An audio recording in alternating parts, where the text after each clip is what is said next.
Salam, hər vaxtınız xeyir olsun. Bugün sertifikasiya imtahanına düşə biləcək bəzi test nümunələrin izahına baxacağıq. Eyni zamanda həmin sualda, yəni həmin mövzudan başqa hansı tip tapşırıqlar düşə bilər, biraz da o hissələrə toxunacağıq. Amma izaha keçməmişdən öncə bir şey bildirmək istəyirəm ki, ayın 24-ü verəcəyiniz imtahanda qarşınıza çıxacaq suallarla bizim heç bir əlaqəmiz yoxdur. Biz o sualları tərtib etmirik. Bəs bu videoları çəkməkdə məqsədimiz nədir? Sınaqları hazırlamaqda məqsədimiz nədir? Sizə dəstək olmaq. Bəli, biz o sualları hazırlamırıq. Amma imtahana düşə biləcək sualları sizə təqdim edirik. Ola bilər, bəli, eyni ilə burada gördüyünüz sualı gedib imtahanda görə bilərsiniz. Çünki bizlər imtahana daha çox düşən test tapşırıqlarından ayırırıq, ona uyğun suallar tərtib edib sizinlə bölüşürük ki, sizə yardımcı olsun. Və siz də izaha keçməmişdən öncə videonu dayandırın, özünüz həll edin, tapın. Çünki bu belədir ki, əgər özünüz o sual üzərində cəhd etsəniz, sonra müəllimin izahını dinləsəniz, o sual sizin ağlınızda daha yaxşı qalacaq. Yaddaşınızda daha uzun müddət saxlanılacaq. Və ən əsas məsələ də imtahan zamanı özünüzü çətinə, necə deyim, hazırlamaqdır. Yəni elə düşünün ki, imtahanda çətin düşə bilər, bəli, ki, orada çətin suallar görəndə həyəcanlanmayasınız, beyninizi kilitləməyəsiniz. Yəni siz onsuz bilirdiniz ki, bura çətin sual düşə bilər. Amma siz özünüzü asana fokuslasanız və imtahanda gedib çətin suallarla qarşılaşsanız, çətin suallar avtomatik sizə təsir edəcək və siz yerdə qalan asan sualları da çətin görməyə başlayacaqsınız. Ona görə imtahana daxil oldunuz, ilk öncə asan sualları, rahat bildiyiniz sualları seçirsiniz, yazırsınız, sonra vaxt tələb edən, düşünmə tələb edən suallara baxırsınız. Yəni, yenə deyirəm, özünüzü çətinə fokuslayın. Çətin düşə bilər. O düşüncə ilə getməyin ki, asan düşəcək. Düzdür, hər səviyyədə sual olacaq, amma ola bilər ki, sizin qarşınıza ilk 3 sual çətin çıxsın. Yəni, bu mümkün vəziyyətdir də. Artıq siz o ilk sualı oxuyandan sonra bilmədiyinizin fərqinə varsanız, neyəcəksiniz? İmtahan haqqında düşüncəniz dəyişəcək, artıq düşünmək istəməyəcəksiniz. Mən bilmirəm və s. kimi. Amma yox, çətin suallar gördünüz, ötürün. Mütləq imtahanda asan sual var. Hətta tam əminliklə deyə bilərəm ki, hazırlaşmış müəllimlər, test nümunələri işləmiş müəllimlər, izahlara baxmış müəllimlər 30 sualı çox rahat şəkildə yazacaqlar. İndi isə gəlin, keçək suallarımızın izahına. Deməli, birinci sualda deyir ki, mis 2 sulfat məhluluna sink lövhə daxil etdikdə lövhənin kütləsi 5 qram, lövhənin kütləsində 5 qram dəyişiklik olarsa, ifadələr doğrudur. Hansı ifadələr doğrudur deyir. Gəlin baxaq, mis sulfat, mis SO4 üzərinə sink gələndə bu reaksiya vəzetmə reaksiyasıdır. Sink sulfat və mis alınacaq. Əvvəl lövhəmizdə sink var idi. Bu sinkin kütləsi nə qədərdir? 65 qram. Məhlulumuzda isə mis var idi. Misin kütləsi nə qədərdir? 64 qram. Fikir verin, məhlulun kütləsi daha azdır. 64 qramlıq metal var məhlulun içərisində. Lövhənin içərisində isə 65 qramlıq metal var. Lövhə daha ağırdır. Reaksiya nəticəsindən sonra lövhədə olan sink məhlula keçəcək. Fikir verin, artıq məhlulumuz oldu 65 qramlıq. Lövhənin kütləsi isə, düzdür, lövhənin öz kütləsi də var, sadəcə daha rahat başa düşmək üçün deyirəm. Lövhənin kütləsi isə 65 qramlıq metaldan qurtulacaq, tərkibinə keçəcək 64. Fikir verin, məhlulun kütləsi artdı, lövhənin kütləsi azaldı. İndi şərtdə deyir 5 qram dəyişiklik olarsa, siz normalda baxırsınız ki, 64-65, 65-ə gəldi. Lövhə 64, daha doğrusu lövhə 65 idi, 64-ə gəldi. Fərq nə qədərdir? 1 qram. 1 qram fərq olanda sinkdən 65 qram reaksiya daxil olur. Bəs 5 qram olub axı fərq. 5 olanda nə olar? X. X-i tapırıq oradan neçə? 325. Deməli, sinkin də 325 məhlula keçdiyini təsdiqləyirik. Lövhənin kütləsinin azaldığını təsdiqləyirik. Amma deyir ki, 160 qram mis lövhəyə keçib. Baxın, bu ifadə yanlışdır. Çünki 1 qram dəyişim olanda 64 qram mis lövhəyə keçibsə, 5 qram dəyişik olanda x. X-i tapırıq oradan neçə? 320. Ona görə 4-cü sual səhv olacaq. İkinci də səhv olacaq. 4-cü bənd daha doğrusu. Düzgün cavab olacaq 1-3 A variantı. İkinci sualda deyir ki, eyni zamanda bu lövhə məsələlərində hansı tip suallar düşə bilər? Tutaq ki, 2 qab verər. Qabda misal üçün dəmir SO4 verər. Məhlulu dəmir SO4. Və deyək ki, biz bura bu lövhəni salanda, misal üçün lövhənin kütləsi dəyişir. Amma ikinci qaba lövhəni salanda lövhənin kütləsi dəyişmir. Bu nə deməkdir? Yəni birinci qabda saldığımız lövhədə olan metal tutaq ki, sinkdir. Bəli, sink dəmiri çıxara bilir. Ona görə lövhənin kütləsində avtomatik dəyişiklik olacaq. Amma misal üçün lövhəmiz mis lövhə olsa, mis gəlib dəmiri çıxara bilmir. Deməli, lövhədə heç bir dəyişiklik olmayacaq. Yəni sual bu tipdə də düşə bilər. Lövhənin kütləsi dəyişmir və ya artır. Misal üçün deyə bilər ki, nə zaman artır? Sinkdə verər, maqneziumda verər. Deyər, nə zaman lövhənin kütləsi artır? Misal üçün, sink dəmiri çıxaranda lövhənin kütləsi nə olacaq? 65-dən 56-ya düşəcək, azalacaq. Amma lövhəmiz maqnezium olsa nə olacaq? Maqnezium məhlula keçəndə dəmir lövhəyə, maqnezium 24 qram idi axı, o məhlula keçir, 56 qramlıq dəmir lövhəyə keçir. Nəticə etibarilə lövhənin kütləsi artmış olacaq. Yəni, bu tipli tapşırıqlardan da qarşılaşa bilərsiniz. İkinci sualda deyir, hansı reaksiyanın molekulyar tənliyi qısa ion tənliyi ilə eynidir? Molekulyar tənliyi, yəni normalda biz reaksiyan yazırıq, o tənlik və ionlara ayrılmış şəkildə olan tənliklə deyir, eyni olsun. Təbii ki, biz buradan belə bir nəticə çıxartmalıyıq ki, molekulyar tənlikdə bütün maddələr olduğu kimi qalır. Biz qısa ion tənliyində ixtisarlar aparırıq da. Əgər molekulyar tənlik qısa ion tənliyə bərabərsə, deməli biz orada ixtisar falan aparmamalıyıq. İxtisar aparmamalıyıqsa, o zaman əmələ gələn maddənin hər ikisi çöküntü olmalıdır. Və burada ən uyğun bənd olur D variantı. Barium SO4 çöküntüdür. İndi NH4OH çöküntü deyil. Amma biz demişik ki, NH4OH davamsız olduğuna görə parçalanır ammonyaka və suya. Ammonyakdan suda dissosiasiya etmədiyi üçün olduğu kimi məhlulda qalır. Ona görə də düzgün cavabımız olacaq D variantı. İyon mübadilədən başqa hansı tip sual düşə bilər? Sizdən qısa iyon tənliyində əmsallar cəmini istəyə bilər. Bu zaman uzun-uzun reaksiyanı yazmaq lazım deyil. Tutaq ki, bizə reaksiya verib, barium xlor üzərinə gəlinsin, barium xlor 2 üzərinə gəlinsin, natrium 2 SO4. Biz burada çöküntünün barium SO4 olduğunu bilirik, düzdür? Yəni reaksiya nəticəsində indi natrium xlor da ayrılır və s. Bizə əsas çöküntü lazımdır. Çöküntünü götürürük və deyirik ki, çöküntüdə neçə iyon var? 1 barium var, 1 SO4, 2 iyonumuz var. Bəs əmsal cəmi nə olar müəllimlər? Həmişə yadda saxlayın. Əmsalın cəmi iyondan bir vahid artıq olar. Yəni 3 olar. İyon mübadilədə bu tip suallarla da rastlaşa bilərsiniz.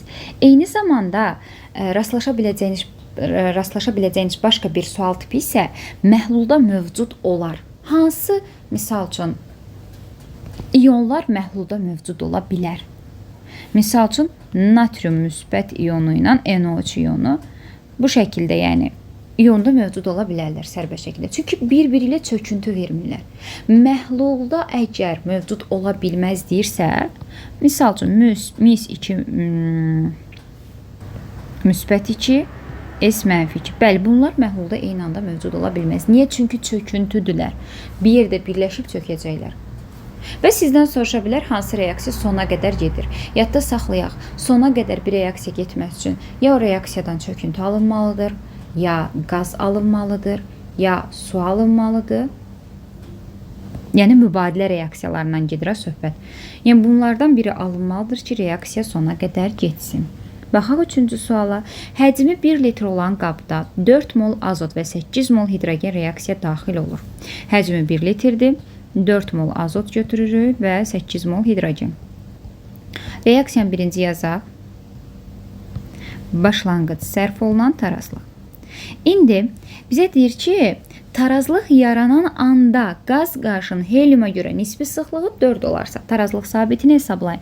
Başlanğıc olaraq bu 4-dür, bu da 8-dir.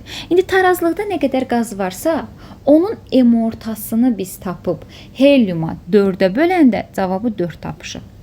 Nisbi sıxlığı 4-dür. Deməli, M orta 4-ə bölünüb 4 alınıb. O zaman M ortamızın kütləsi nədir? 16. Bunu tapırıq, saxlayırıq bir kənarda.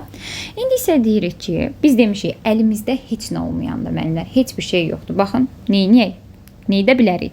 O zaman artıq sərf olunan hissəsini mola uyğun götürə bilərik. Tutaq ki, deyərik, azotdan 2 sərf olunub, hidrogendən 3x sərf olunub moluna uyğun. Amonyakdan da 2x alınıb. O zaman tarazlıq nə olar? 4 çıxılsın x, bu nə olar? 8 çıxılsın x. Bu sıfırla başlamışdı, 2x əmələ gəlib, burada 2x-dir. İndi sizə nə deyir? M orta 16-dır. Tətbiq edirik. M orta. O zaman deyirik ki, 4 çıxılsın x. Nü1-imiz var, artıq qalan qaz. M1-imiz də var. 4 çıxılsın x vurulsun 28, üzərinə gəlsin. Nü2-miz var, 8 çıxılsın 3x. M1-imiz də var, 2. O zaman 8 çıxılsın 3x-i vururuq 2-yə. Üzərinə gəlirik. Nü3-ümüz var 2x. M3-ümüz də amonyakın kütləsini neçə eləyir? 17. O zaman 3x-i də vururuq 17-yə. Və siz bunu mola böləndə molların cəminə, yəni 4 çıxılsın x üzərinə gəlsin 8 çıxılsın 3x üzərinə gəlsin. Deməli, bura 2x eləyir bu arada. Amonyakın çünki molu 2x-dir. 2x, baxaq indi bunları cəmləsək, mol bunlardır da 4, 8, 12 minus x, 3x, mənfi 4x, o da 2x minus 2x eləyəcək. Cəmlədik. Bu hissədəki bunları topladıq. Çünki moldur. Və biz kütləni onların moluna vursaq, bölsək daha doğrusu, bizə M ortanı verir də. Nü1, M1. Baxın, Nü1, M1. Nü2, M2. Nü3, M3. Və aşağıda da bunlar Nü1, Nü2, Nü3'dür. Topladıq. Bu bizə vermişdi M ortanı neçə? 16. İndi oradan gedək tapaq. Bəli, artıq buradan haqlı isyanlar eşidirəm. Məsələnin yolu uzundur. Vaxtı o qədər qoymayıblar. Niyə gedirik bu qədər yolu və s. Amma bu tipli 1, 2, maksimum 5, bəlkə də 5 yox, maksimum 5 deməyək. Bir 10 suala yaxın bu tipli sual olacaq ki, bizdən vaxt tələb edəcək. Çünki çox asanlardan biz vaxtı qazanacağıq axı. O qazandığımız vaxtı nə etməliyik? Çətin ötürməliyik. Bu imtahanda qayda belədir. O zaman gəlin hesablayaq. 8-i vursaq 4-ə 112 çıxılsın 28x üzərinə gəlinsin. 2-ni 8-ə vursaq 16 çıxılsın 6x üzərinə gəlsin 34x. Bu bərabərdir nəyə? Aşağıdakını çarpaz olaraq bərabərliyin sağ tərəfinə vururuq. Edir 192 çıxılsın 32x. Buradan x-ları toplayıb bir kənara, rəqəmləri də bir kənara yığanda x-lardan deməli 64, 34 edəcək. 34-lər ixtisar gedəcək. Burada qalacaq 32-ni keçirsək digər tərəfə 32x bərabərdir 64-ə. X-i tapacağıq nə? 2.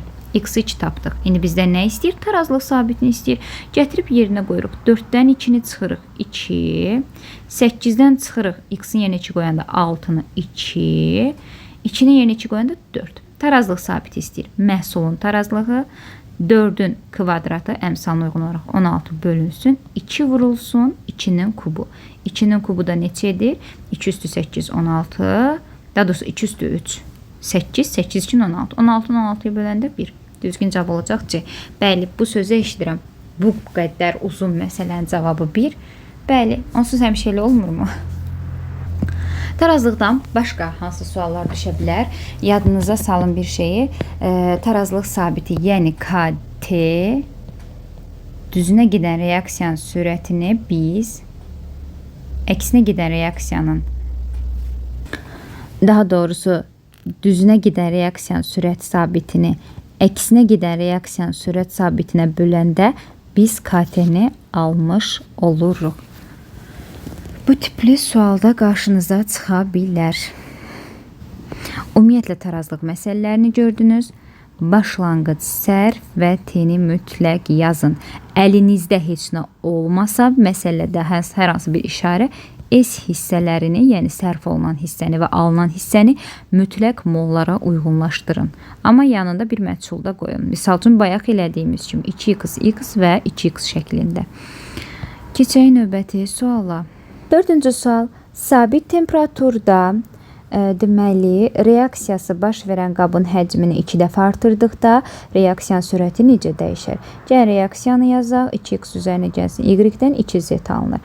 Qabın həcmi 2 dəfə artır. Deməli, sürət mütləq azalacaq. Və biz azalmanı necə qeyd edirdik? 1 bölünsün. İndi 2 dəfə artır deyir axı.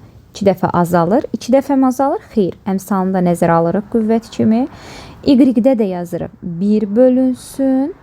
2-ni qoyduq. Çünki 2 dəfə bu artanda sürət 2 dəfə azalır. Əmsalında da 1 olduğuna görə 1-i nəzərə alırıq. O zaman olur nə? 1 bölünsün 2-nin kvadratı. Yəni 4-ü də vuranda 2-yə 8. 1 bölünsün 8. Fikir versinizsə, reaksiyanın sürəti 8 dəfə azaldı. Yəni düzgün cavab olacaq D variantı. Sürətdən başqa nə tip sual düşə bilər? Sürətdən mola uyğun müqayisə düşə bilər. Misal üçün, reaksiya verər CO üzərinə gəlsin oksigen, CO2. Soruşar ki, bəs CO-nun sürəti əgər 0.6 olarsa, oksigen sürəti nə qədər olar? Həmişə yadda saxlayaq, mola uyğun olur sürət. Yəni CO 2 moldur və bu zaman oksigenin molu ondan 2 dəfə azdır. Deməli, CO-nun sürəti oksigenin sürətindən 2 dəfə çox olacaq. Çünki molu da çoxdur yaxı. Yəni CO-nun sürəti avtomatik 0.3 olmuş olacaq. Bu tipli suallar da sürətdə qarşınıza çıxa bilər. Sadəcə sürətdə həmişə yadda saxlayın ki, dəfə artır, dəfə azalır da əmsallar nəzərə alınmalıdır. 5-ci sual. Dövrü sistemin 6-cı A yarım qrupunda yerləşən X elementinin valent elektronları ümumi elektronlar 75%-ni təşkil edir. X2 mənfi ionun elektron sayını hesablayın. Deməli, 6-cı qrupda yerləşirsə, biz demişik, bir element neçənci qrupda yerləşirsə, onun valent elektronu o qədərdir.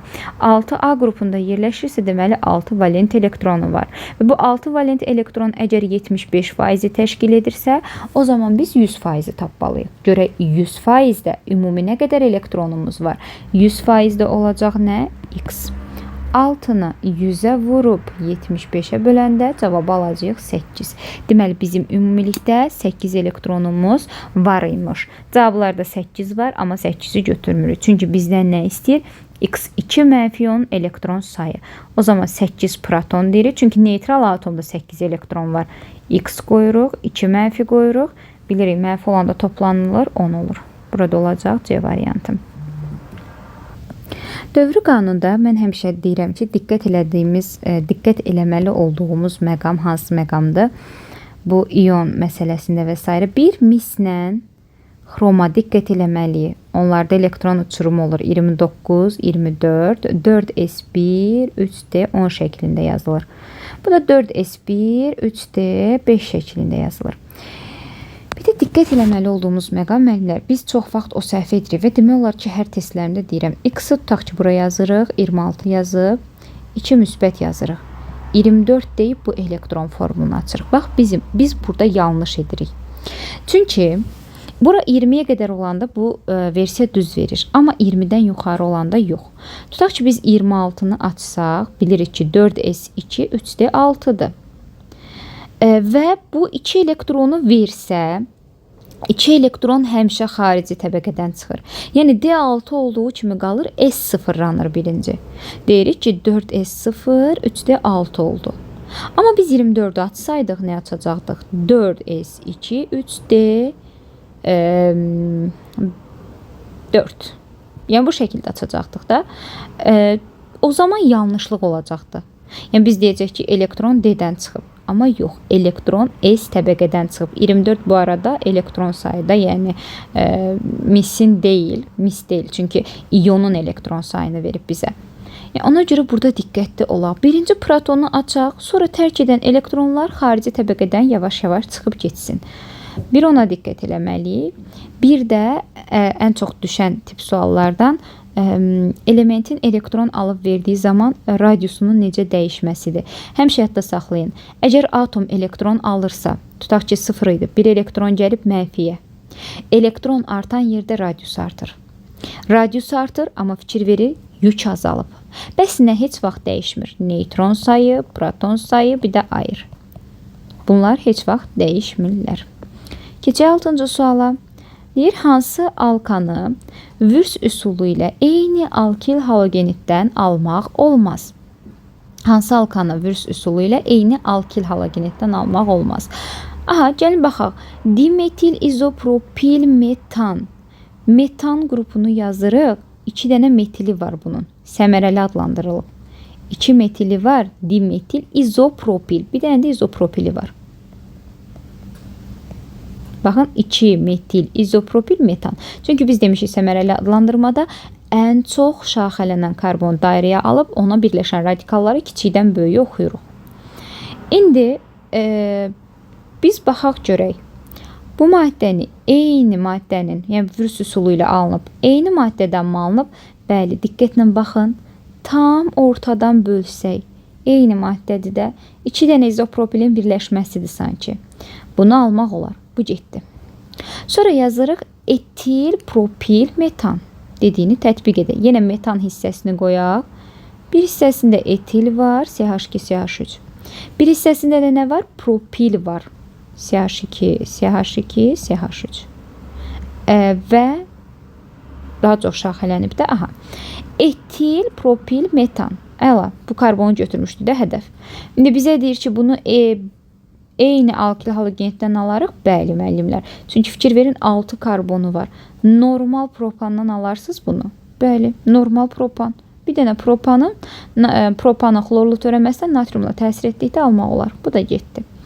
Sonra deyir, metil, etil metan. Yenə bir karbonumu hədəf seçirəm.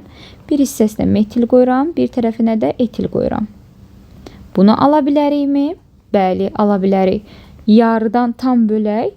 Normal, yəni etanın etil xloridin daha doğrusu natriumla reaksiyasına mən bunu alaram. Eyni maddədir də etil. CH3, CH2 xlor. Bəli, özü ilə birləşib. Ona görə bu da getdi. D variantında deyir ki, izopropil, izobutil metan. İzopropil, aha, metanı yenə hədəf aldım. Bir hissəsinə izopropil yazdım. Digər tərəfinə də gedirəm, izobutil yazacağım. İzobutildə karbon buradan qoyulur. Bu da oldu izobutil.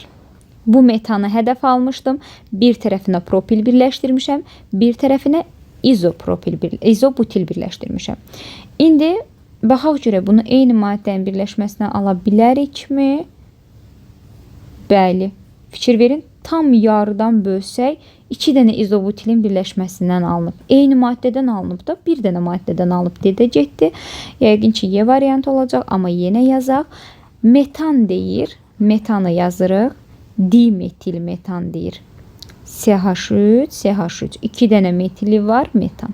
Bəli, biz bunu eyni maddədən ala bilmərik. Çünki hər şeydən əlavə yazdığımız bütün karbonlarda, daha doğrusu karbohidrogenlərdə fikir verdinizsə, karbonun sayı cütüydü. Amma bura baxın, necə bölək biz bunu eyni maddədən alaq? Buradan bölsək, metil xloridlə etil xlorid olur.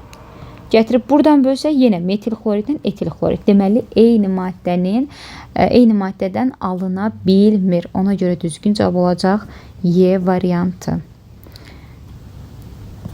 Bir də, yəni bu fikir verdinizsə, CH3 xlor, CH3, CH2 xlor. Biz bilirik ki, müxtəlif maddə Würz reaksiyasına daxil olanda natrium gəlsə üzərinə bir CH3, CH3 ilə birləşəcək. Bir CH3, CH2, CH2. Hərəsi bir dəfə özü ilə birləşir. Bir də bir-biri ilə birləşirlər. CH3, CH2, CH3. Əgər 2 müxtəlif halogenli birləşmə olarsa.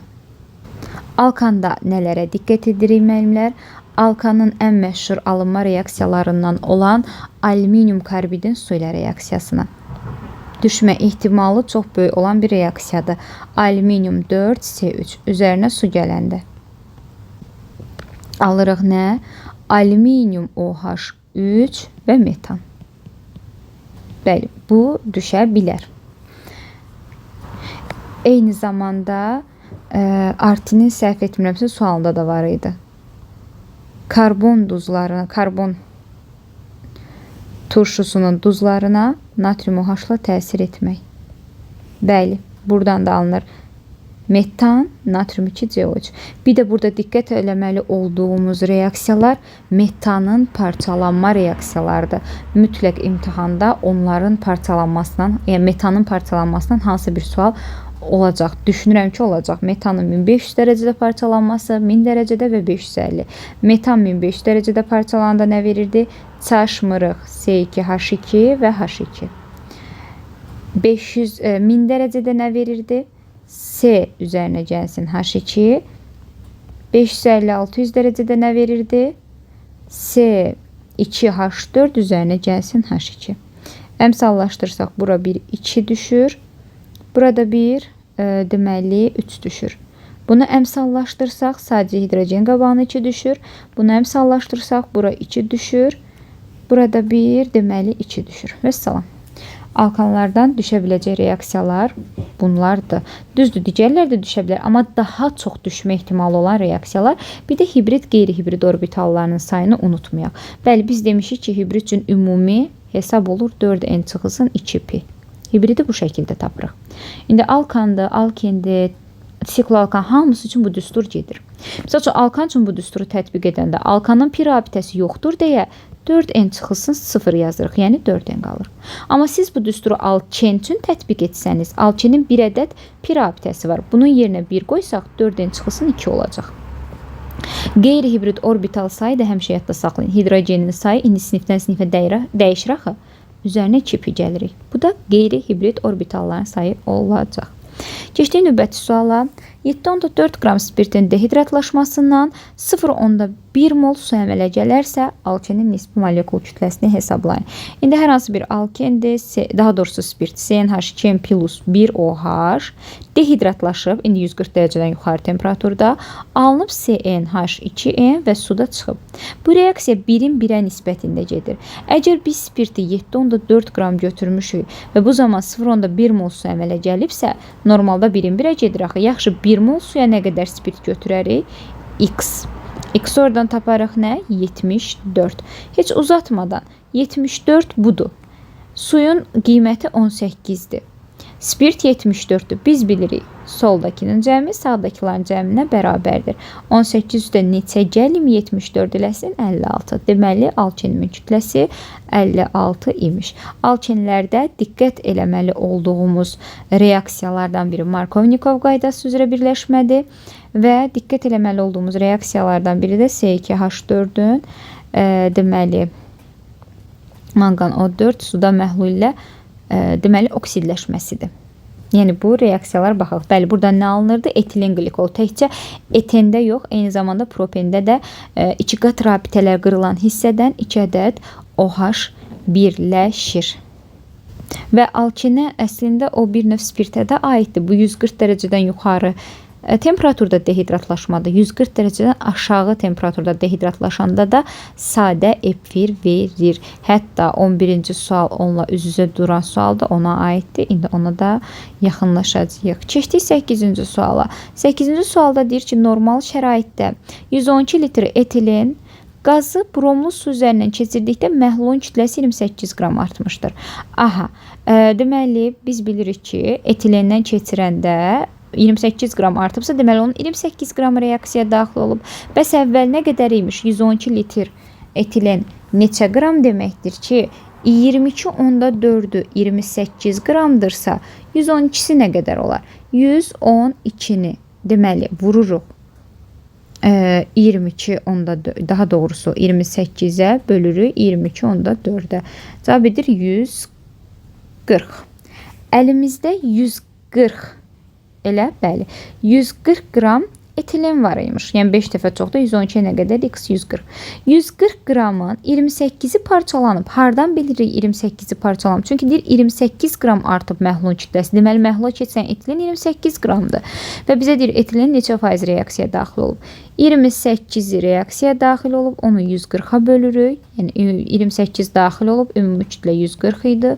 28-i 140-a bölüb 100-ə vuranda da cavab edir 20. Düzgün cavabımız olacaq 20%. 9-cu sual. Alkinlər üçün doğru olmayan ifadəni müəyyən edin. Molekulunda 2 pirabitə var. Bəli, düzdür.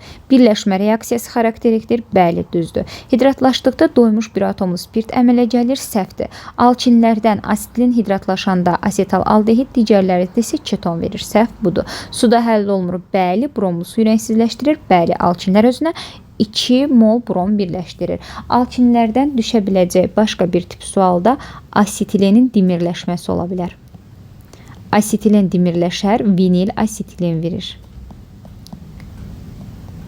Digər hissə isə trimerləşməsi də o bir növ benzola da aiddir. Onu bəzən trimerləşmə demirlər, aktiv kömür üzərindən keçirmək deyirlər. Bu zaman benzol alınır. Eyni zamanda asetilendən düşə biləcək sual bilirsiniz hansı tip ola bilər? Əvəz etmə reaksiyasına daxil olub olmadığını müəyyən eləmək. Bəli, asetilen əgər yanında hidrogen varsa, o əvəz etmə reaksiyasına daxil olur. Asetilen yox, daha doğrusu alkin sinifləri. Məsəl üçün asetilen mütləq daxil olur. Məsəl üçün propin də daxil olur. Propin də əvəz etmə reaksiyasına daxil olur. Amma butin fərqlidir. Butinin biri daxil olur, ikisi yox. Çünki butin 1-də 3 qat rabitə 1-dədir. Amma butin 2-də 3 qat rabitə hardadır? 2-cidədir. Və bunun ətrafında, bu 3 qat rabitənin ətrafında olan karbonlarda bir dənə də olsun hidrogen yoxdur. O necə əvəz etməyə daxil olsun? Metal necə gəlsin əvəz eləsin hidrogeni? Ona görə bu əvəz etməyə daxil olur, bu isə yox. Bu tipli sualda düşə bilər. 10-cu sual. Birləşmə reaksiyalarını göstərin. Birləşmə reaksiyaları. Benzol işıq şüaları ilə xlorla reaksiyaya girəndə bəli, birləşmə baş verir. C6H6, xlor 6. Nitrat turşusu ilə əvəz etmədir. Nitrobenzol alınır. Alüminium xlor 3 ilə hidrogenin hamısı əvəz olunur. H-xlor alınacaq. Dəmir xlor 3 ilə sadəcə bir əvəz olunur. C6H5 xlor, H-xlor alınacaq və hidrogenlə də bəli, birləşmə reaksiyasına daxil olur. Bəli, hidrogenlə də birləşmə reaksiyasına daxil olur. Ona görə düzgün cavab 1-5 A variantı olacaq. Bir də benzoldan nə düşə bilər? Benzoldan, daha doğrusu aromatik karbohidrogenlərdən paraksilolu bilməliyik. Sonra ortaksilol, daha sonra metaksilol. Deməli, ortaksilolda deyildi metil qrupları 1-2 vəziyyətində, metada 1-3, parada 1-4 vəziyyətində yerləşir. Eyni zamanda bu benzolun homoloqlarının oksidləşməsi. Benzol özü oksidləşmir, amma homoloqları oksidləşir. Misal üçün tolol. Tolol oksidləşən zaman nə verirdi? Benzoy turşusunu verir.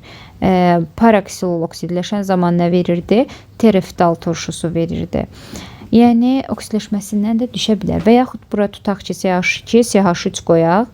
Bu zaman mütləq tereftal turşusu alınır və yerdə qalan karbonla da uyğun karbon turşusuna, yəni karbon turşusunda neçə karbon var? Bir karbon var. Ona uyğun olan karbon turşusu hansıdır? Qarışqa turşusu. Qarışqa turşusu yaranacaq. Eyni zamanda fenolla benzol da müqayisəli şəkildə verə bilər reaksiyasını. Fenol misal üçün nitratla fenol deyirəm, tolol. Tolol nitratla 2, 4, 6 vəziyyətində əvəz olunur hidrogenlər. Amma benzol nitratla elə bir tərəfdən nitrobenzol alınır.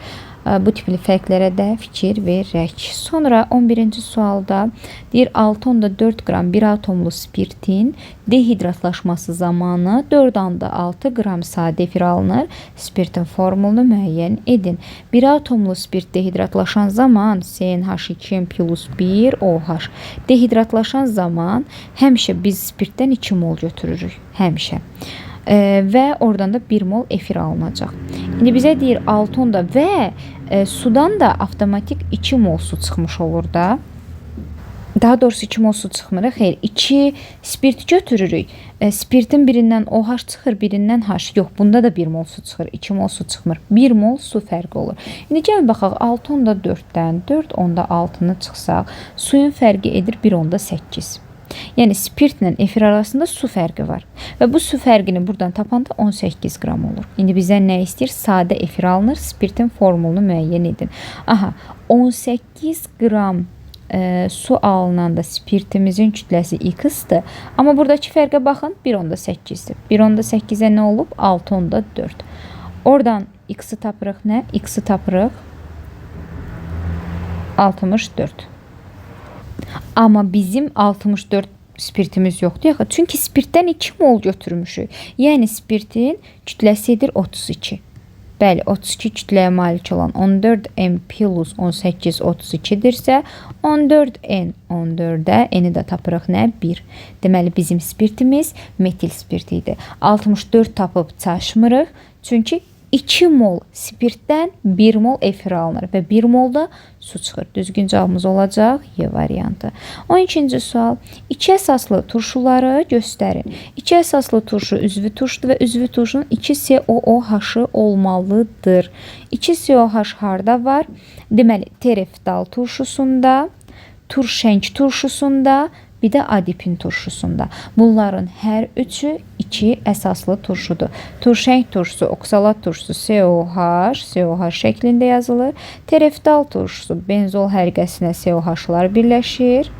Deməli, adipin turşusu da COH, CH2-dən 6 ədəd, daha doğrusu 4 ədəd və COOH. Bu da oldu adipin turşusu.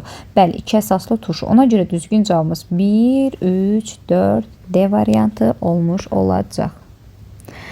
Baxaq 13-cü suala. 2 əsaslı turşularda, ümumiyyətlə turşulardan, karbon turşularından düşə biləcək başqa bir mövzuda doymamış karbon turşularıdır.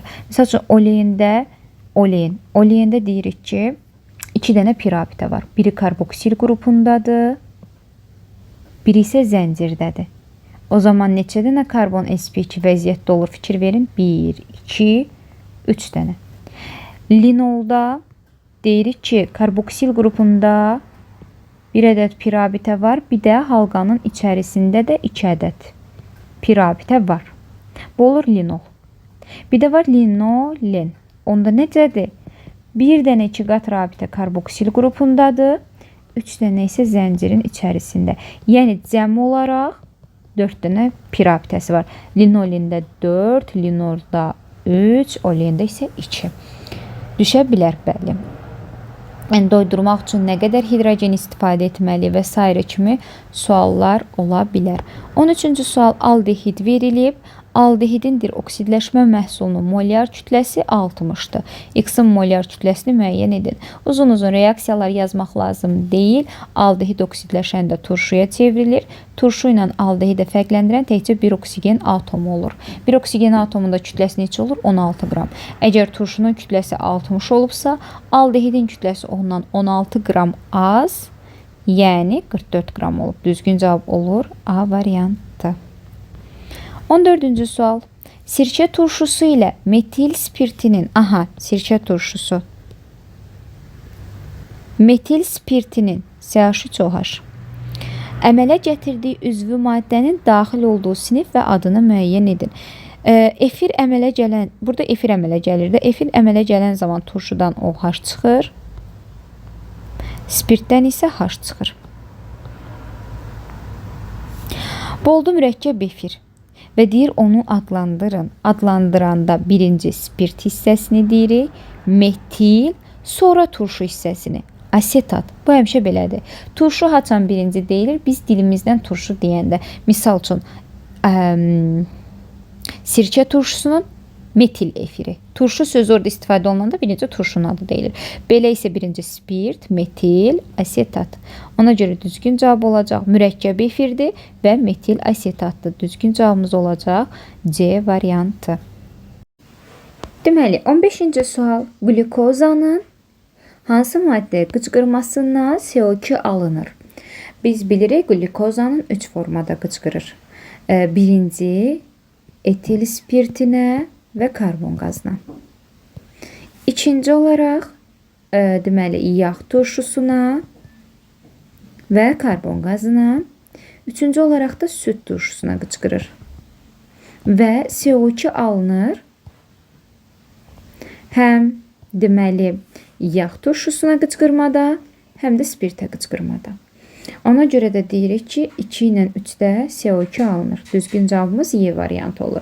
Glikozadan başqa hansı tipli sual düşə bilər? Son zamanlar qarşımıza çox çıxır. Glikozada asimetri karbon atom sayı. Glikozadan gedir söhbət. Açıq formada asimetrik karbon atomunun sayı 4-dür. Həm açıq formasında, həm glikoza turşuya keçəndə, həm də hidrogenlə reduksiya olunub spirtə keçəndə, yəni sorbitə. Turşu olanda nə olur? Glikon. Spirt nə olanda nə olur? Sorbit. Hər birində 4 asimetrik karbon atomu olur. Bəs 5 asimetrik karbon atomu nə zaman olur? Siklik quruluşda. Qapalı quruluşda glikozanın 5 asimetrik karbon atomu olacaq. Burada sadəcə ribozada ki, artidə də suala düşmüşdü. Ribozada spirt formaya keçəndə asimetrik karbon atomunun sayı bir vahid azalır. O turşuya keçəndə dəyişmir, amma spirtə keçəndə bir vahid azalır. Başqa karbohidratlardan nə düşə bilər? Monomerlərə çox diqqət edin. Disaxaridlərdə, misal üçün saxarozanın monomeri alfa glikoza, beta fruktoza. Maltozanın monomeri 2 alfa glikozadır. Laktozanın monomeri alfa glikoza, beta galaktoza. Eyni zamanda sizdən soruşa bilər ki, misal üçün saxarozada asimetrik karbon atomunun sayı çaşmırıq. Saxarozada asimetrik karbon atomunu istəyə bilər. Saxaroza nə idi? Alfa glikoza və beta fruktoza. Qapalı formada hansında nə qədər asimetrik karbon atomu varsa toplayıb saxarozada deyirik o qədər asimetrik karbon atomu var. Glikozada dedik, qapalı formada neçə asimetrik karbon atomu var? 5 ədəd. Fruktozada isə qapalı formada glikozadan bir vahid az 4 ədəd olur. Açıq versiyada isə fruktozada 3 ədəd olur. Ribozada da açıq formada 3 ədəd olur. Dezoksiribozada isə 2 ədəd. Ümumiyyətlə yadda saxlayın, açıq versiyada qapalı versiyadan bir vahid az olur asimetrik karbon atomu sayı. Bəli, o zaman biz deyə bilərikmi saxarozada 9 ədəd asimetrik karbon atomu var? Bəli, deyə bilərik. 5-i glikozadan, 4-ü də fruktozadan gəlsə əgər. Monomerlərdə eyni zamanda nişasta, selloza bunlardan da düşə bilər. Nişasta alfa glikozadan əmələ gəlir. Selloza isə beta glikozadan. Bilməliyik ki, nişasta həm xətti, həm də şaxəli quruluşa malik olduğu halda selloza yalnız və yalnız xətti quruluşa malikdir. Yəni karbohidratlardan şifahi tipli sual düşə bilər. Məsələ də düşə bilər. Bəli, məsələ nə haqda düşə bilər? Glikozanın qıcqırması barəsində. İndi neçəsə mol turşunun ayrılması mı və ya spirtin ayrılması mı və ya karbon qazının ayrılması mı? Yəni məsələ düşsə qıcqırmaya aid düşəcək. 16-cı sual. Zuallardan peptid rabitəsini hansı maddələrin köməyi ilə təyin etmək olar? Mis, 2 sulfat və natrium hidroksidin köməyi ilə. Bəli, biz o maddələrin qarşılıqlı təsirindən təyin edirdik ki, zualın içərisində peptid rabitəsi var. Amma qatı nitratla təyin edirdik ki, benzol halqası var. Quruluşun 2 asetat və natrium hidroksidlə isə kükürdün olduğunu müəyyən edirdik. Zuallardan nə düşə bilər başqa? Amin turşu düşə bilər. Amin turşulardan da xüsusən glisin və alanindən düşə bilər. Glisin biz bilirik ki, CH2, NH2, COOH. Yəni glisin. Glisinin kütləsi düşər və ya tripeptidinin kütləsi düşər, dipeptidinin kütləsi düşər. Artıq orası bilmirəm, amma eyni zamanda bilirsiniz nə formada düşə bilər? Dipeptidin və ya tripeptidin kütləsini verər. Tutaq ki, glisin haqda verib və deyir ki, belə bir söz deyir. tetrapeptidinin kütləsi. Siz bilirsiniz 75-i 4-ə vurub oradan 3 mol soyu 54'ü çıxmaq lazımdır. 246'dır. İndi bu dəfə deyir ki, tripeptidinin kütləsi tutaq ki 24,6'dır. Və bu zaman tutaq ki 5,4 qram su ayrılıb. Amin turşunu hesablayın. Biz bilməliyik ki, indi burada tetrapeptiddən gedir də söhbət. Tetra 4 dənə glisin götürmüşüksə. 4 glisin və üzərinə su gələndə, bu ikisini cəmləyəndə sol tərəfi verir. Yəni neçə amin götürmüşük? 4 dənə amini verir. Normalda neçə qram su ayrılır? 54 qram. Hardan bilirik? Çünki götürdüyümüz amin turşudan 1 mol əksik su ayrılır. O zaman deyirik 54'ü 5,4 olanda 246'dır. 224,6'dır. 54'ü 246 olacaq. Cəmləsək 246 ilə 54'ü 300 alarıq. Və deyərik ki, 4 dənə amin turşu 300'ə bərabərdir. Yaxşı, biri neçədir? 75 tapmış olaraq. Yəni, bu tipli suallar düşəcək. Yadınızda saxlayın, zualların hidrolizi və yaxud da ki, peptid, indi dipeptid, tetrapeptid və s. də amin turşuların hidrolizi ilə getsə söhbət, tetrapeptidin hidrolizi ola bilər, tripeptidin hidrolizi ola bilər, fərq etmir. Hidroliz yəni üzərinə su gələcəksiniz, çıxılan suyu. Məsəl üçün tetrapeptid isə deməli 3 mol su çıxıbmış. O 3 mol suyu həmin tetrapeptidin kütləsinin üzərinə gəlib amin turşunu alacaqsınız. Amma neçədən amin turşunu? 4 dənə amin turşunu. Onu 1-ə böləndə 1 amin turşunun kütləsini almış olacaqsınız. Yəni o tipli suallar düşə bilər. 17-ci sual. Üzvü şüşə makromolekulunda 1200 karbon atomu var. Polimerləşmə dərəcəsini hesablayın. Üzvü şüşə necə yazılır? Birinci ona baxmaq lazımdır. Onun yazılışı CH2, C, C, O, CH3 və CH3. Bu üzvü şüşənin yazılışıdır. İndi bizə deyir ki, makromolekulunda 1200 karbon atomu olan. Biz normalda baxırıq ki, deməli, monomer həlqəsində neçə karbon var? 1, 2, 3, 4, 5 ədəd. İndi əgər 1200 karbon varsa, indi biz 5'i vurmuşuq N-ə, edib 1200. O zaman N neçəymiş?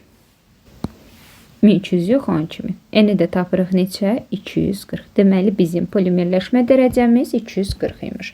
Bəli, polimerlərdən düşə bilər, xüsusən liflərə diqqət edin. Lavsana, naylona, enant kaprona, onların içərisindəki karbonların hibridləşmə vəziyyətinə, karbonların sayına, bu hissələrə xüsusi olaraq diqqət yetirin.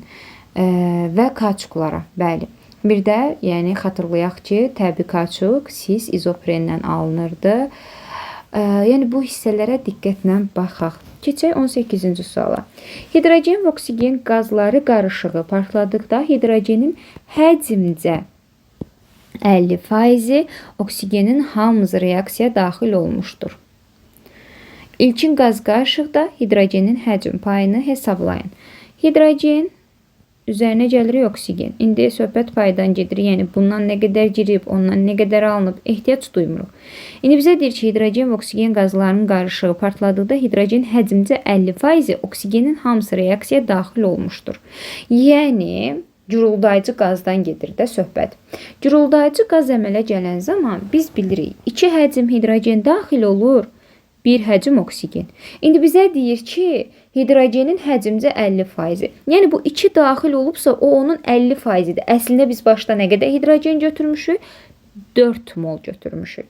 Və deyir, oksigenin hamısı 1'iymiş, elə biri də daxil olub. Başda 1 mol oksigen, 4 mol hidrogen götürmüşük. İndi bizə nə deyir? İlkin qarışıqda hidrogenin həcm payını hesablayın.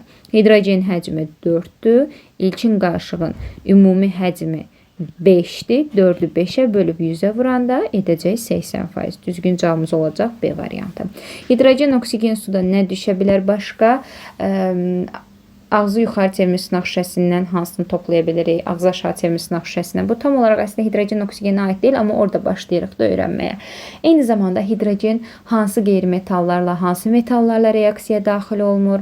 Həmçinin oksigen, hidrogeni laboratoriyada hansı üsulla alırıq, sənayedə hansı üsulla ala bilərik, həmçinin oksigeni. Bir də bir şey xatırladım ki, orta aktivlərin və passivlərin nitratlarının parçalanmasından biz oksigen ala bilmirik. Buna səbəb də orada NO2 qazın əmələ gəlməsidir ki, o da zəhərlidir. Misal üçün, mis nitrat parçalandı. Digər 2 oksigen alınır da, oksigen alınmasında istifadə edək. Mis oksid, NO2, O2. Xeyr, burada oksigen alınması ilə yanaşı zəhərli qaz olan NO2 də alınır. Ona görə biz bu reaksiyadan istifadə edib oksigeni almırıq. Amma aktiv metalların nitratında NO2 ayrılmadığına görə çox rahat şəkildə ala bilərik. Eyni zamanda nəyə diqqət edək? Oksigen dərsində xüsusi olaraq deməli, sualtı qayıqlarda, kosmik gəmilərdə oksigenin bərpası reaksiyalarına diqqətli olaq. Natrium 2O2 üzərinə karbon qazı gəlirdi və kalium 2O4 üzərinə karbon qazı gəlirdi. Nəticədə karbonatın duzu, kalium karbonat, oksigen və oksigen ayrılırdı. Əmsallaşanda 2, 2, 2, 2, 2, 2, 3 düşürdü. Və yadda saxlayaq. Natrium peroksidin əgər molunu çox götürsək, təzyiq azalır. Kalium yükünü götürsək, artır. Bərabər mol nisbətdə götürəndə təzyiq dəyişmir. Yəni, nümunə olaraq deyim də, bərabər nisbətdə götürürük. 2 mol bu, 2 mol bu. İndi reaksiyaya daxil olan qazlara baxın. 2, 2, 4 mol qaz reaksiyaya daxil olmuşdu. 1, 3, 4'ü də alındı. Deməli, təzyiq dəyişmədi. Amma biz natriumla çox götürsək, diqqətli baxın, natriumla çox götürsək əgər, tutaq ki 4 mol götürürük. O zaman karbon qazı da 4 mol olacaq. Oksigen də 2 dəfə artıq olduğuna görə 2 mol olacaq. Aşağıda isə kalium olduğu kimi qalsa, indi reaksiyaya daxil olan qazlara baxın, 4 mol bu, 2 mol bu, 6 mol. Alınana baxın, 2 mol bu, 3 mol bu, 5 mol. Təzyiq nə oldu? Azaldı. Amma biz kaliumu artıq götürsək, deməli, 4 mol bu götürsək, o zaman reaksiyaya daxil olan karbon qazı da 4 mol olar, alınan oksigen də 6 mol olar. Yəni 2 dəfə artıqdır da. İndi gəlin baxaq. 4, 2. Natriuma dəyməmiş elə 2 mol götürmüşdük. 6 mol. Alınan qaza baxsaq 1 mol oksigen, 6 mol oksigen də aşağıdan alınıb 7 mol. Təzyiq nə oldu? Artdı. Bu reaksiyalara da diqqət edək. Deməli, keçək növbəti suala, 19-cu sual. Xlorun soyuq natrium hidroksid məhlulu ilə qarşılıqlı təsiri zamanı xlor atomları neçə faiz oksidləşir? Deməli, xlor soyuq natriumla reaksiya daxil olan zaman alınır natrium xlor, O və su. Gəlin reaksiyanı əmsallaşdıraq. 2 düşür sadəcə natrium hidroksidin qarşısına. İndi bizə deyir ki, natrium hidroksid məhsula qarşılıqlı təsir zaman xlor atomları neçə faizi oksidləşir. Biz baxırıq ki, bizim 1 xlor, daha doğrusu 2 xlorumuzun oksidləşmə dərəcəsi 0'dır. İkisinin. O xlorun biri mənfi 1 oksidləşmə dərəcəsinə gəlib, biri müsbət 1 oksidləşmə dərəcəsinə gəlib. Yəni, hər halda reduksiya olunan da oksidləşəndə 1 mol xlordur. Əvvəl 2 xlorumuz var idi, onun sadəcə 1 oksidləşib. O zaman 1'i 2'ye bölüb 100'ə vurmalıyıq. Edəcək 50%, düzgün cavab olacaq C variantı. Eyni zamanda natrium, bunun temperaturda olan versiyası da var. Natrium xlor O4 arasındakı kütlə fərqləri haqqında verə bilər. Başqa düşə bilər natriumun brom duzuna və ya yod duzuna qatı sulfatla təsir edəndə biz bilirik ki, orada mübadilə reaksiyası baş vermir. Duz alınır, bromla olanda brom 2 alınır, SO2 alınır və su alınır. Amma yodla olanda duz alınır, yod 2 alınır, H2S və su alınır. Eyni zamanda halogenlərdə diqqət eləməli olduğumuz məqam deməli halogenlərin hidrogenli birləşmələrində yuxarıdan aşağı artan xassələr hansılardır? Deməli, turşuluq artır, davamlılıq azalır, reduksedicilik artır. Yəni bu məqamlara polyarlıq azalır. Bunlara da bir nəzər yetirək və flordu, xlordu, bromdu, yoddu onların aqreqat hallarına, fiziki xassələrinə diqqətlə baxaq. 20-ci sual. Tərkibində 20% qarışığı olan 300 qram piritdən 3 mol sulfat turşusu alınıb. Prosesin çıxımını hesablayın. 300 qram 20% qarışıqdır. 300-ün 20%-ni tapaq. Yəni 60 qram qarışığımız var. 300-dən 60-ını çıxsaq, qalacaq nə? 240. 240 əlimizdə pirit var. Amma bizə deyir ki, biz bu piritdən almışıq 3 mol H2SO4. Elə birbaşa oxu çəkib bu şəkildə yazırıq. Uzun-uzun prosesləri yazmaq lazım deyil. 2 kükürt var və kükürtlərin sayını bərabərləşdirməyə fokuslanırıq. 2 buradadırsa, 2 də burada. 1 mola 2-dirsə, indi 3 mol sulfat turşusu alınıb. Deməli, nə qədər pirit sulfat turşusuna çevrilib? X. X bərabərdir 1,5 mol. Kütləyə vursaq, 1,5 120-yə vursaq, 180-i çevrilib. Deyir, prosesin çıxımını hesablayın. Əgər 240-ın hamısı çevirsəydi, çıxım olardı 100%. 180 çevrilib, X olub. 180-i 100-ə vurub, 240-a böləndə cavab edəcək 75. Düzgün cavab olacaq D variantı. Sulfat turşusunda eyni zamanda qatı sulfat və duru sulfat arasında fərqləri soruşa bilər. Qatı sulfat turşusunun aktiv, orta aktiv, pasiv metallarla reaksiyasını soruşa bilər. Yəni bu sulfata aid suallar ola bilər. Eyni zamanda kükürdün fiziki xassələrinə də bir nəzər yetirək. Keçdik 21-ə. Hansı reaksiyadan oksigen qazı alınmır? Deməli, mis nitrat parçalananda bayaq da dedik. Orta aktiv nitratın duzu kimi parçalanır. NO2, O2. Oksigen alındı mı? Bəli. Biri götürmürük. Ən məşhur reaksiyalardan biri NH4NO2-nin parçalanması. Alınır azot və su. Oksigen alınmadı. Biz biri götürürük də. Sonra kalium xloru üçün manqan O2 ilə parçalanması, yəni katalizator iştirakında parçalanması. Bəli, kalium xlor və oksigen ayrılır. Alındı. 1-də də, 3-də də alındı. İndi isə baxırıq. Bizdən alınmayanlar istəyir. Diqqətli olaq, alınmayanı. 1 ilə 3 alındısa, yəni 2 ilə 4 olacaq, amma 4-ə də mütləq baxaq. Bu reaksiyanın parçalanması nəticəsində N2O və su əmələ gələcək. Yəni, düzgün cavab 2 və 4 olacaq Y variantı. Bəli, nitratların parçalanmasına diqqət yetirək. Düşmə ehtimalı ən yüksək olan suallardan biri nitratların parçalanmasıdır. Yəni nitratlar parçalananda nə verər? Aktiv metalın nitratı, orta aktiv və passivin. İstisnaları da yadda saxlayaq. Lityum aktiv metal olsa da orta aktiv kimi deməli parçalanır. Mis nitrat, yəni mis zəif olsa da o da özünü orta aktiv kimi aparır. Yəni nitratların parçalanmalarına diqqət yetirək. Bir sual böyük ehtimal olacaq oradan. Gəldi 22-ci suala, fosfora.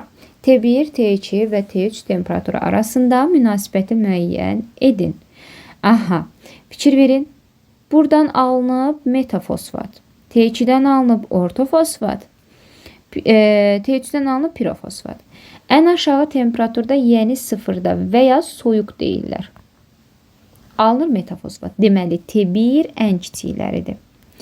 Daha sonra isə 20 dərəcədə və ya deyirlər ilıq. Buradan alınır nə? H4PCO7, yəni pirofosfat, yəni T3. Ən yüksək dərəcədə isə ortofosfat, buna 100 dərəcədə deyirlər, alınır T2. T1 kiçikdir T3-dən, o da kiçikdir T2-dən. Düzgün cavab olacaq D variantı. Eyni zamanda fosforda hansı reaksiyaya diqqət eləməli? Fosforun alınması reaksiyasına. kibritin alışması reaksiyasına. Fosforun alınması necə idi? Kalsium ortofosfat üzərinə gəlirdik. Nə? Karbon. Üzərinə gəlirdik nə? Silisium oksid. Nə alınırdı? Kalsium, silisium O3, CO və fosfor. O reaksiyanı unutmayaq, düşmə ehtimalı olan reaksiyalardandır. Eyni zamanda kibritin alışması reaksiyası. 23-cü sual. Kalium NO3 və ammonium nitrat üçün ümumi olan nədir? Kompleks gübrədir. Birinci xatırlayaq. Kompleks gübrə nədir? Ümumiyyətlə tərkibində qida elementləri azot, fosfor və kalium olan bu elementlər ki var, biz onların birini görsək, deyərik ki, gübrədir. Biri olsa sadəcə, deyərik sadə gübrə. İkisi və ya üçü bir arada olsa, deyərik kompleks gübrə. Baxırıq, kalium da var, azot da var. Bu kompleks gübrədir. Amma burada sadəcə və sadəcə azot var. Deməli, sadə gübrədir. Ona görə götürmürük. Deyir, suda yaxşı həll olur. Bəli, suda yaxşı həll olur. Nitratların hamısı suda yaxşı həll olur. Parçalandıqda qaz halında maddə alınır. Bəli, kalium nitratı parçalasa, baxın yenə qarşımıza çıxır. Kalium NO2O2. Eyni zamanda NH4NO3-ü parçalasa, alınacaq nə? Bayaqları yazdıq. N2O və oksigen. Yəni qaz ayrılacaq. Ona görə düzgün cavab 2-3 B variantı olmuş olacaq. Gəldik 5-ci suala. CO və CO2-dən ibarət qarışıqdır. Tam yanmasına 44,8 litr oksigen sərf olunur. İlkin qarışıqda CO-nun həcm payını tapın. Reaksiya daxil olur. Sadəcə karbon monoksid. Alınır karbon dioksid. Əmsallaşdırsaq 2 bura, 2 bura. Normalda da 44,8 alınır. Yəni 44,8-ə neçə mol CO2 reaksiya 2 mol. Başda 5 mol var idi. İndi tam yanmasına 44,8 CO2 alınır. Yo, bircə dəqiqə CO2 alınmır. 44,8 litr oksigen sərf olunur. Bağışlayın. Buraya yazmalıyıq. 44,8 litr. Baxaq 24-cü suala. 5 mol CO və CO2-dən ibarət qarışıqdır. Tam yanmasına 44,8 litr oksigen sərf olunur. İlkin qarışıqda CO-nun həcm payını hesablayın. Biz bilirik, yanmaya daxil olan karbon monoksiddir. Yanması nəticəsində dioksid alınır, əmsallaşdırdıq. İndi 44,8 litr oksigen sərf olunur. Normalda baxırıq ki, 22,4 litr oksigen sərf olunur və bu zaman 2 mol dəm qazı reaksiya daxil olur. Yaxşı, 44,8 sərf olunubsa bizim əlimizdə nə qədər dəm qazı olub? X-ı tapırıq nə? 4. Əlimizdə 4 dəm qazı var imiş. 5 mol ümumidir, onun 4 molu CO-dur və bizdən dəm qazının həcm payını istəyir. 4-ü 5-ə bölüb 100-ə vururuq. Edir 80. Düzgün cavab Y olur. Karbonda başqa diqqət eləməli olduğumuz məqam nədir? Deməli, biz diqqət etməliyik karbonun allotropik şəkil dəyişmələrinə. Almaz, qrafit, karbon füllerinə. Almazda hibridləşmənin sp3, qrafitdə sp2, füllerində sp2 və karbində sp olduğunu unutmayaq. Almazla qrafitin molekul kristal qəfəsi verir. Daha doğrusu kristal qəfəsi atom kristal qəfəsidir. O məqamı da unutmayaq. Eyni zamanda bayaq fosfor dərsində deməyi unutdum. Fosfor dərsində də, yəni ağ, qara, qırmızı fosfora diqqət yetirək. İşıq saçan ağ fosfordur. Zəhərli olan ağ fosfordur. Karbon disulfidli olan ağ fosfordur. Bu xüsusiyyətlər yalnız ağ fosfora aiddir. Bir də molekul kristal qəfəsi də ağ fosfor. Amma qara ilə qırmızı atom kristal qəfəsidir. O hissələrə diqqətlə baxaq. Yəni allotropik şəkil dəyişmələrdən bəli, nəzəri şəkildə düşə bilər. Misal üçün, düşə bilər fosforla karbonun müqayisəsi və ya fosforla azotun müqayisəsi və ya misal üçün çox bəsit bir nümunə pH3 və silisium H4. Yəni silanla fosfinin müqayisəsi də düşə bilər. Ortaq cəhəti düşə bilər. Yəni Euler-Venn diaqramı kimi həm oxşar, həm fərqli cəhətləri də düşə bilər. Allotropik şəkil dəyişmələrə, onların xüsusiyyətlərinə diqqət. Eyni zamanda karbonatlardan hansının parçalanıb parçalanmadığı barədə düşə bilər. Yəni natrium karbonatdır və kalium karbonatdır. Bunlar parçalanmırlar.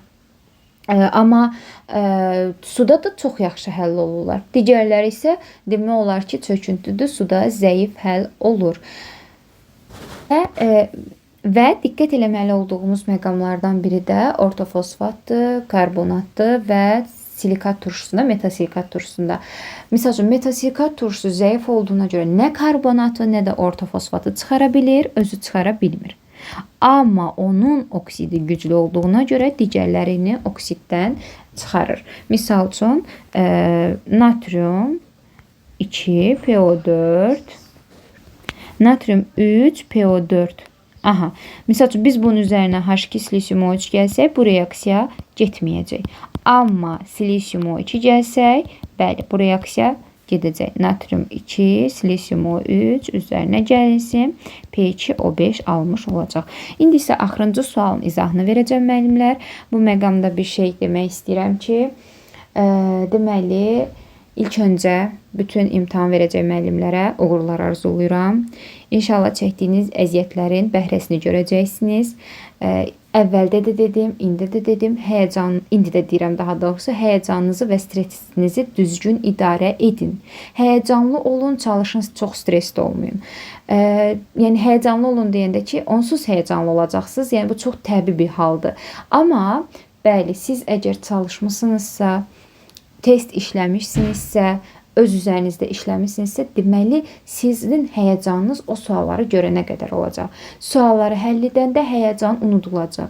Amma çalışmayan, təbii ki, bu yolda əziyyət çəkməyən müəllimlərin həyəcanı artıq başlayacaq hardan? O sualları görəndən sonra. Ki, inşallah belə halla qarşılaşmarıq. Bütün müəllimlərə uğurlar arzulayıram. İndiyə qədər əlimizdən gəldiyi qədər sizlərlə sınaqlar bölüşməyə çalışdıq. Bəli, bəzi müəllimlər bəyəndi, təşəkkür etdi. Bəziləri bəyənmədi. Bəziləri çox asandı dedi. Bəziləri çox çətindi dedi. Amma bizim də məqsədimiz nə isə öyrətməkdən əlavə nə isə sizlərə xatırlatmaqdır. Asan testlərimizin məqsədi bəli, sizlərə bu hissələrə də baxın. Olur da bəzi insan şifahi sualın cavabını belə verə bilmir. Onları xatırlatmaq idi. Bəzi çətin məsələlərin yolunu öyrətmək idi. Hər halda ki, pis niyyətimiz yox idi. Sizə dəstək olmaq məqsədi ilə bəli sınaqlar hazırlanırdı, reels videoları paylaşılırdı ki, hər formada sualla tanış olasınız. İmtahanda maksimum şəkildə diqqətli olmağa çalışın. Xüsusən hesabda, xüsusən olur və ya olmur tipli suallarda diqqətli olun. Yəni, çox-çox diqqətli olun. Bəzən olur, insan çox asan sualı adi bir diqqətsizlikdən səhv edə bilir. Onda da deyə bilmirik ki, bilmirdik deyə yaza bilmədik. Əslində yox, bilirdik. Savad cəhətdən, bilik cəhətdən, akademik cəhətdən bir problemimiz yox idi. Bizim problemimiz imtahanda özümüzü idarə edə bilməməmizdən irəli gəlirdi. Yəni, biz özümüzü rahat şəkildə idarə edə bilsəydik, diqqətsizliyi də aradan qaldıra bilərdik. Neysə, uzun sözün qısası, hər birinizə uğurlar. Yenə deyirəm, inşallah nəticəniz ürəyinizcə olar. Və keçək sonuncu suala. Uyğunluğu müəyyən edin. Şüşənin ərimə temperaturunu azaldır. Şüşənin ərimə temperaturunu artırır. Şüşəyə davamlılıq verir. İndi bəli, müəllimlər deyəcək ki, orada açıq tipli suallar olmur və s. Bəli, orada variantlar şəklində verəcək. Misal üçün 1-ə AB, 2-yə BC. Yəni, amma hər halda variant formasında versə bu tipli sualları. Misal üçün 1-ə yazar A və ya B bu şəkildə. İndi isə gəlin sualına izah edək sualı. Ərimə temperaturunu azaldan yadda saxlayaq. Natrium karbonatdır. Ərimə temperaturunu artıran adı üstündə olan çətin əriyən şüşə və ya kimyəvi şüşə deyirik və biz bu zaman natrium karbonatı kalium karbonatla əvəz etdikdə olur. Yəni 2-yə də cəhid edilir. Şüşəyə davamlılıq verən isə kalsium karbonatdır. Şüşəyə davamlılıq verən kalsium karbonatdır, yəni A variantı. Bəli müəllimlər, demək olar ki, axırıncı sınavımızın izahına gəldik. Bu günlük bu qədər idi. Hər birinizə uğurlar. Hələlik.